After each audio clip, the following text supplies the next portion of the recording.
जय Hind everyone. Commerce exclusive YouTube channel तुम्हारे सकल के स्वागत जानाई। आज के निये एलाम द्वादश श्रेणीर बिजनेस स्टाडी विषय अध्याय नम्बर 4 साजेशन सिरिजटा आज के निये एलाम। देखो एर आगे आमरा नियंत्रण चैप्टारेर गुरुत्वपूर्ण प्रश्नगुली निये आमरा आलोचना करेछि जे এবছরের ट्रेंड किरकम होते पारे এবং আজকে আমরা পরিকল্পনা চ্যাপ্টারের যে সমস্ত গুরুত্বপূর্ণ প্রশ্নগুলো আছে যেগুলো আসার প্রবল সম্ভাবনা রয়েছে সেগুলো নিয়ে আমরা আজকে আলোচনা করতে চলেছি। শুধু তাই নয়, যারা খুব ভালো রেজাল্ট করতে চাইছো তাদের জন্য রয়েছে কিছু টিপস, যারা মোটামুটি রেজাল্ট করতে চাইছো তাদের জন্য রয়েছে তারা কিভাবে প্রস্তুতি নেবে, এবং যারা মনে করছো যে আমি পাস করে বেরিয়ে গেলেই হবে তারা কিভাবে এই চ্যাপ্টারটাকে কমপ্লিট করবে প্রত্যেকের জন্য রয়েছে টিপস, দুর্দান্ত কিছু টিপস। এবং আরও একটা জিনিস বলে রাখা ভালো যে তোমরা ঠিক এই সময়টা থেকে যারা এখনও পড়াশোনা শুরু করতে পারোনি বা কোনো কারণে করে উঠতে পারোনি, চ্যাপ্টারগুলোর থেকে আমি যেভাবে বলছি যেটুকু বলছি তোমরা করে যাও, সেটুকু চোখ বন্ধ করে তোমাদের রেজাল্টটা কিন্তু ভালো হবে এবং খুব সুন্দর নাম্বার নিয়ে বেরিয়ে যাবে তোমরা। কিন্তু যদি এখন ফেলে রাখো পরীক্ষার আগের রাতে বসে কিন্তু বিজনেস স্টাডি কমপ্লিট করাটা প্রায় দুষ্কর, কারণ এটা থিওরি সাবজেক্ট, পড়ে কিছু বুঝতে পারবে না পরীক্ষার আগের রাতে, পরীক্ষাটা খারাপ যাবে বেকার। এখন কয়েক মাস সময় আছে হাতে, ভালো করে করো, যেটুকু বলছি করো। তো চলে আসি মেন ভিডিওর দিকে, ঠিক আছে? আচ্ছা, তো প্রথম প্রশ্ন কি বলছে যে পরিকল্পনার বৈশিষ্ট্যসমূহ আলোচনা করো। এই প্রশ্নটা 2018 এবং 2022 সালে এসেছিল এবং তোমাদের 2025-এর জন্য কিন্তু খুবই গুরুত্বপূর্ণ। পরিকল্পনার বৈশিষ্ট্যসমূহ বা একটি উত্তম পরিকল্পনা প্রক্রিয়ার বা একটি উত্তম পরিকল্পনার কী কী গুণাবলী হতে পারে সেই প্রশ্নটাও যদি দেয় উত্তর কিন্তু তোমাদের একই উত্তর হবে, ঠিক আছে? তো এটাকে ভালো করে তোমরা করো।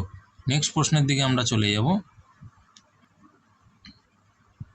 পরিকল্পনার গুরুত্বগুলি বা সুবিধাগুলি আলোচনা করো। দেখো আমি অর দিয়ে এখানে সুবিধা লিখেছি। কেন লিখেছি? কারণ তোমাদের এক বছর এটা সুবিধা হিসেবেও এসেছিল, উত্তর একই হবে, প্রশ্ন ঘুরিয়ে দেবে, ঠিক আছে? গুরুত্বগুলোই কিন্তু সুবিধা। আবার এই প্রশ্নটাকে অবলম্বন করে তোমরা কিন্তু বুঝে পরিকল্পনার উদ্দেশ্যগুলোও তোমরা লিখতে পারো। যদি কোনো বছর ধরো এবছর দিল পরিকল্পনার উদ্দেশ্যগুলি কি কি, তখন কিন্তু সেক্ষেত্রে তোমার উত্তর কিন্তু আলাদা বলে কিছু হবে না, ঠিক আছে? আশা করি তোমরা বুঝতে পেরেছো। এটা কিন্তু 3 বছর এসেছিল, 2016, 2020, 2022। তাহলে কিন্তু তোমাদের জন্য খুবই গুরুত্বপূর্ণ। আমি এটাকে স্টার দিলাম, ঠিক আছে? আচ্ছা, নেক্সট বলছে পরিকল্পনার সীমাবদ্ধতাগুলি আলোচনা করো। যারা মনে করছো দুর্ধর্ষ রেজাল্ট করতে চাইছো, যারা মনে করছো যে একটু বোর্ডে মেরিট লিস্টে স্থান পেতে চাইছি, তাহলে বিজনেস স্টাডি সাবজেক্টটাও সঠিক ভালো নম্বর দরকার তোমাদের। আমি বলবো যে এইটাকে লিস্টের মধ্যে রাখো তোমাদের, কারণ পরিকল্পনার সীমাবদ্ধতা যেটা আছে সেটা কিন্তু গত বছরও সমান গুরুত্বপূর্ণ ছিল। গত বছর এটা আসেনি, যেই কারণেই হোক আসেনি, প্রশ্ন সোজা হয়েছে বা যেই কারণেই হোক, এটা কিন্তু তোমাদের কিন্তু ধরে রাখতে পারো এসে গেছে। যদি প্রিভিয়াস ইয়ার কোয়েশ্চেন রিপিট না করে তবে কিন্তু এটা আসার সম্ভাবনা প্রবল রয়েছে। আমি বলবো তোমরা এটাকে স্টার দাও, অবশ্যই এটাকে স্টার দিয়ে রাখো, ঠিক আছে? নেক্সট হচ্ছে পরিকল্পনা প্রক্রিয়ার পদক্ষেপগুলি আলোচনা করো।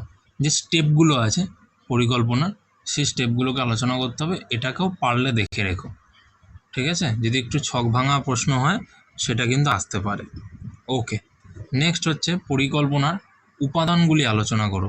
এটা দেখো 3 বছর এসে গেছে, 15, 19 এবং 24 গত বছর এসেছিল। যে কোনো 4টে উপাদান আলোচনা করতে দেওয়া হয়েছিল গত বছর, তার মানে গত বছর প্রিভিয়াস ইয়ার রিপিট হয়েছিল, ঠিক আছে? তো তোমরা দেখতেই পাচ্ছ কিন্তু প্রিভিয়াস ইয়ারের কতটা গুরুত্ব রয়েছে বিজনেস স্টাডি বিষয়ে, ঠিক আছে? কিন্তু আবার এরকমও দেখা গেছে প্রিভিয়াস ইয়ার থেকে আসেনি, সেটা আমি তোমাদেরকে লাস্টের দিকে প্রুফ দিচ্ছি, প্রুফ সহ দেখাবো, এবং তোমরা কি করবে সেটাও বলে দিচ্ছি। আর পরিকল্পনার উপাদান যেটা আছে এখানে 5 নম্বরে, এই পরিকল্পনার উপাদানটাকে যারা মনে করছো যে আমরা অত পড়তে পারবো না, অত পড়তে চাইছি না, তোমরা এটাকে বাদ দিয়ে যেতে পারো, একদম সিম্পলি স্কিপ করে দাও। হ্যাঁ, তবে শর্ট কোশ্চেনের জন্য কিন্তু আমি আবারও বলছি, ভিতরের যে উপাদানগুলো ওগুলো কিন্তু শর্টে প্রচুর জিজ্ঞেস করা হয় তোমাদের, সেক্ষেত্রে কিন্তু স্কিপ করলে মুশকিল আছে। হ্যাঁ, কেননা তোমাদের শর্ট থেকে অনেকটা কিন্তু নাম্বার তুলতে হবে। যাই হোক, সেটা তখন বলবো। আর যারা মনে করছো আমরা একটু বেশি পড়তে চাই, তারা এটাকে লিস্টে লাস্টের দিকে রেখো, ঠিক আছে? আচ্ছা, নেক্সট হচ্ছে পরিকল্পনা ও নিয়ন্ত্রণের মধ্যে পার্থক্যগুলি লেখো। পরিকল্পনা এবং নিয়ন্ত্রণের মধ্যে পার্থক্য যেটা আছে সেইটা কিন্তু তোমরা করবে খুব ভালো করে। পরিকল্পনা নিয়ন্ত্রণের মধ্যে পার্থক্য 2015 সালে এসেছিল এটা, এবং এত বছর পরে কিন্তু আসতেই পারে, 10 বছর পরে। এবং আমি বলবো এটাকে স্টার করে রাখো, 4 থেকে 5টা পার্থক্য দিলেই তোমরা 4-4 পেয়ে যাবে, কোনো সমস্যা কিন্তু সেক্ষেত্রে হবে না। ঠিক আছে, নেক্সট কোশ্চেনের দিকে আমরা চলে যাব। 2016 সালে এসেছিল কর্মনীতি ও কৌশলের মধ্যে পার্থক্য লেখো। এই ধরনের যে কোয়েশ্চেনগুলো আছে, নীতি কৌশলের পার্থক্য, নীতি পদ্ধতির পার্থক্য, পদ্ধতি নিয়মের পার্থক্য, এই পার্থক্যগুলো আমরা দেখি একটু থিওরি বেসড কোশ্চেন এবং অ্যান্সার, এবং এগুলো সাধারণত স্টুডেন্টরা দেখি আমরা পড়তে চায় না। তাহলে সলিউশনটা কি? সলিউশন একটা জিনিস আমরা যেটা ট্রেন্ড দেখে বুঝতে পারছি, যে এই ধরনের যে পার্থক্যগুলো তোমরা দেখবে প্রতি বছরই কিছু না কিছু নতুন নতুন আসে, এগুলো রিপিট খুব কম হয়, রেয়ার, মানে পাওয়া যায় না। তবে 1 বছর হয়েছিল, সেটা আনএক্সপেক্টেড ছিল যে রিপিট হয়ে যাবে। তো এই ধরনের পার্থক্যগুলো যারা মনে করছো যে আমরা অত পড়তে পারবো না, তারা বাদ দিয়ে যাও। কিন্তু যারা মনে করছো আমরা ভালো রেজাল্ট করব, তাদের কাছেও আমি বলি যে শুধু আমি বলে দিলেই তো হলো না যে তোমরা পড়ো এটা, যারা ভালো রেজাল্ট করতে চাইছো, কিন্তু তাদের ক্ষেত্রে অবশ্যই পড়ো, বুঝে পড়ো। যেগুলো প্রিভিয়াস ইয়ারে এসছে ওগুলো পরের দিকে দেখো, যেগুলো আসেনি এখনও অথচ বইয়ের মধ্যে আছে দেওয়া, সেগুলোকে আগে রেডি করার চেষ্টা করো, ঠিক আছে? এবং টেস্ট পেপারের বিভিন্ন সাজেশান যেগুলো আছে, সেই সাজেশানগুলো তোমরা ফলো করতে পারো। তো নেক্সট কোশ্চেনের দিকে চলে যাই। ব্যবস্থাপনার উদ্দেশ্য ও নীতির মধ্যে পার্থক্য লেখো। দেখো সেরকমই সেই পার্থক্য 2017-তে একবার এসেছিল, ওই বছরই আবার অর দিয়ে আরেকটা পার্থক্য এসেছে, পদ্ধতি ও নিয়মের মধ্যে পার্থক্য লেখো। 17-তে এসছে, এটাই আবার কোইন্সিডেন্সলি, তো এটা কোইন্সিডেন্ট হয়ে গেছে আর কি, 2020-তে এসে গেছে সেম কোশ্চেন এসে গেছে। তো এটা কপাল, তোমরা যে পাবে এরকম কোনো নাও হতে পারে। তবে হ্যাঁ, প্রিভিয়াস ইয়ার আমি বলবো না যে দেখে যেও না, দেখো অবশ্যই, তবে এই পার্থক্যের উপর ভরসা একটু কম করো। কেন বলি, এই পার্থক্য উল্টোপাল্টা যদি দিয়ে দেয় এবং থিওরি বেস না জানা থাকলে কিন্তু বানিয়ে লেখাটাও সম্ভব না সেক্ষেত্রে।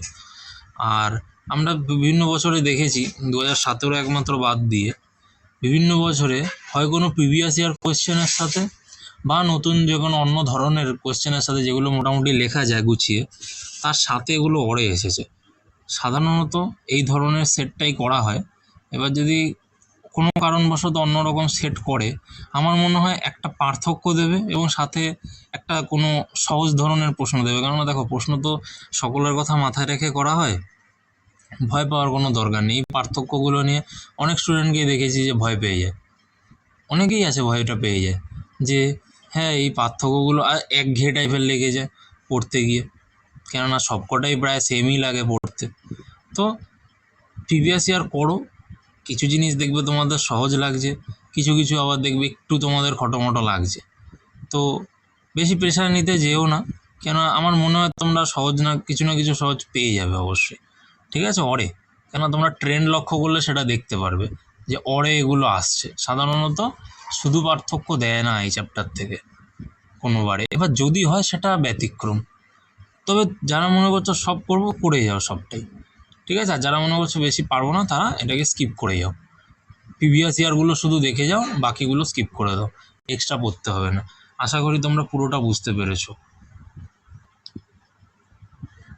দেখো আমি 23-এই তোমাদের দেখাচ্ছি।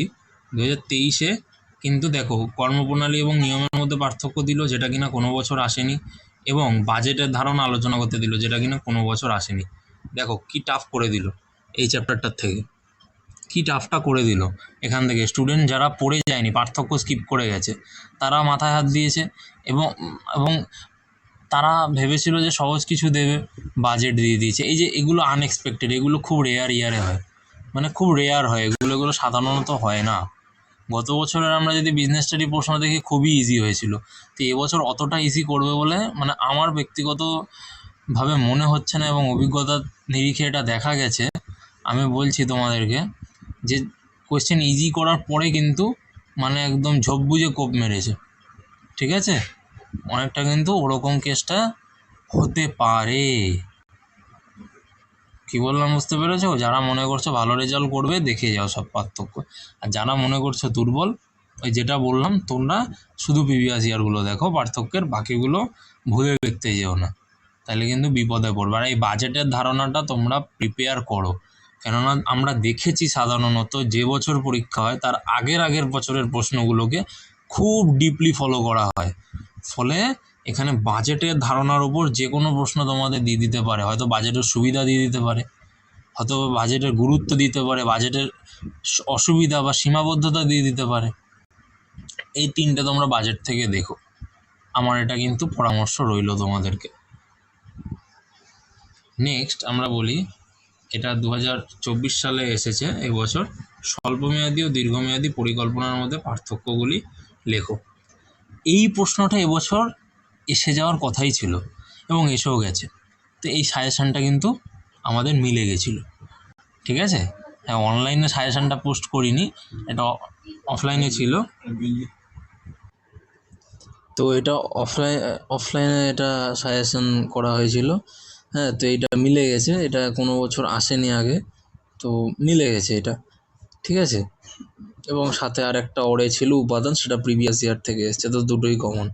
তেমন আমি বলছি পরিকল্পনার লিমিটেশন বা সীমাবদ্ধতা এবং পরিকল্পনার যে প্রক্রিয়া ধাপগুলো সেগুলো একটু দেখে যাও, এটা কিন্তু তাইলে মানে কমন হয়ে যেতেও পারে। আর যদি খটোমটো ধরনের প্রশ্নগুলো করে তাইলে সেটা কিন্তু খুব সমস্যার ব্যাপার। এই চ্যাপ্টার থেকে সাধারণত কমন বলে হয় না, দেখছো বিভিন্ন ইয়ারে বিভিন্ন ধরনের প্রশ্নটা করা হচ্ছে, এবং প্রিভিয়াস ইয়ার রিপিট সাধারণত ওই বৈশিষ্ট্য, গুরুত্ব, উপাদান এগুলোই হয়।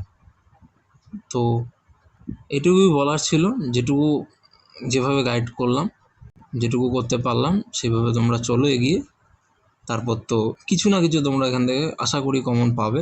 আর টেক্সট বই যদি তোমরা খুঁটিয়ে পড়ো, ভালো রেজাল্ট করতে মানে বাধ্য, ঠিক আছে? আজকের জন্য এতটুকুই রইলো ভিডিওটা। নেক্সট কোন চ্যাপ্টারের সাজেশন আনলে ভালো হয় সেটা তোমরা আমাকে কমেন্টে জানিও, ঠিক আছে? তো দেখা হচ্ছে নেক্সট ভিডিওতে। Thank you so much. ভিডিওটা ভালো লাগলে লাইক করে দিও, চ্যানেলটাকে সাবস্ক্রাইব করে চ্যানেলের সাথে থেকো। তোমাদের এইচএস পরীক্ষার আগেও আমি গাইড করে দেবো, এখন যেহেতু 11-এর পরীক্ষাগুলো চলছে তো তাদের গাইডটা করছি, এরপর তোমাদের গাইডটাও করে দেবো, তোমাদেরও তো আসছে পরীক্ষার সামনে, সাথে থেকো। Thank you so much, Jai Hind.